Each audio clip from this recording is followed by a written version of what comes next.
Welcome to the holy shrine of Sayyid Muhammad. Subhanallah bukratan wa asila. Alhamdulillah ala hidayati lil-din. Wa tawfiq lima da'a ilayhi al-sabil. Allahumma innaka akramul wa akramul.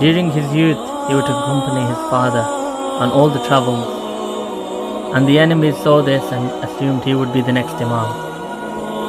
And because of this, he was martyred. Keep going. Whoever does the right here, it comes true.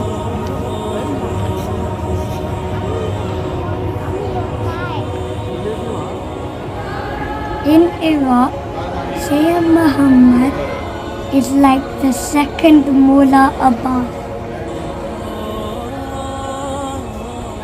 The reason Sayyid Muhammad is known as the second Abbas is because of two reasons. The first is valor and bravery in the battlefield. And the second reason, that anybody who makes dua at the holy shrine usually has his duas answered, just like at Mullah Abbas.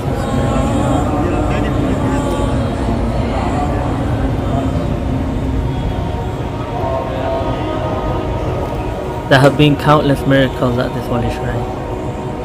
Those in particular who cannot have children have come to this shrine and made dua, and miraculously, when they've been told medically that they cannot have children, have had children. करम का नज़ूल है अब तक बाबा खुदा के करम का नज़ूल है.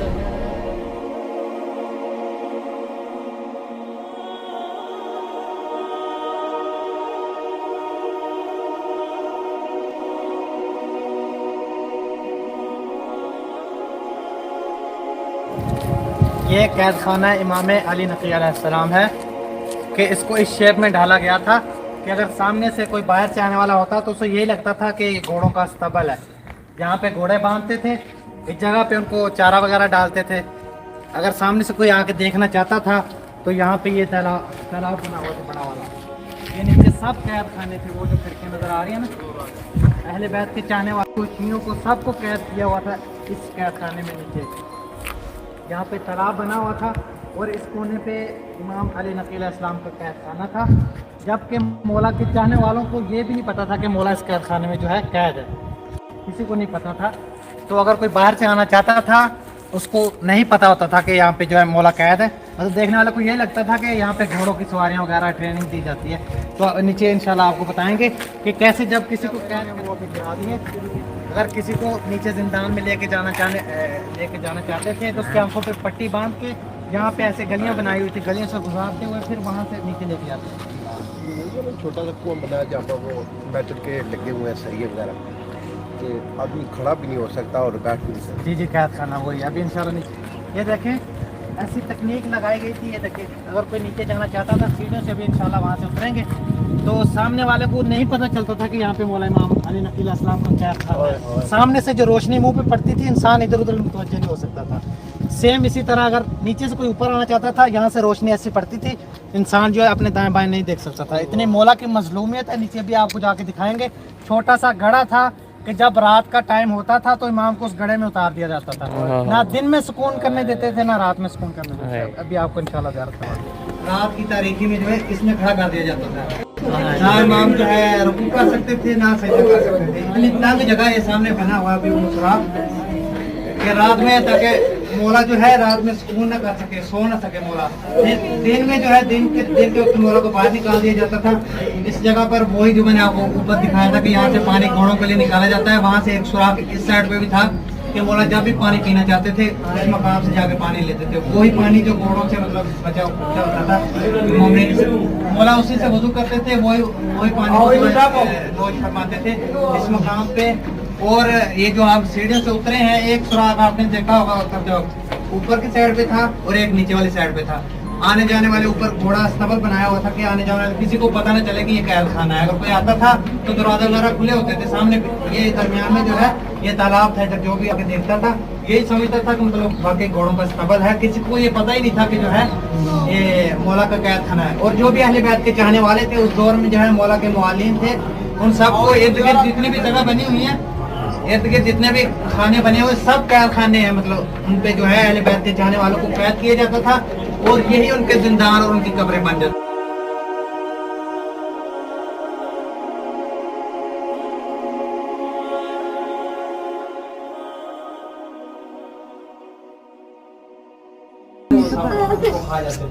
इसके इर्द गिर्द जितना जिंदान, ये सारा कैद खाना है। यहाँ पे मुआलिन अहले बैत को जो कैद में डाला जाता था यही उनका कैद खाना होता था, यही उनकी कब्रें बन जाती थी।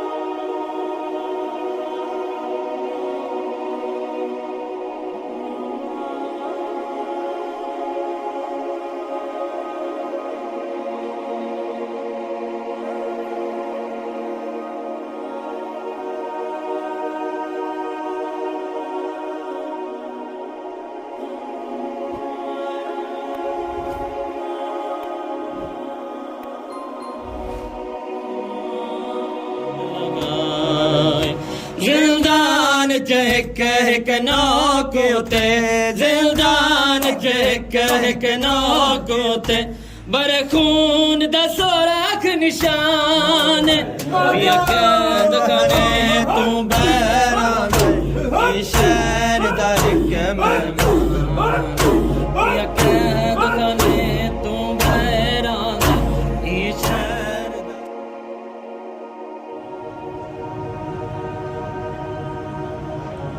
Welcome to the holy shrine of Imam Ali Naqi alayhi salam and Imam Hassan Askari alayhi salam.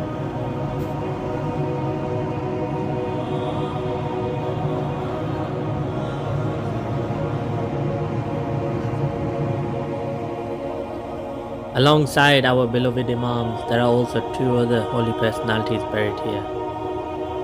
The first, Bibi Narjas Khatun, the mother of Imam Zamana alayhi salam, and the second, Bibi Hakima Khatun, the daughter of Imam Jawad alayhi salam.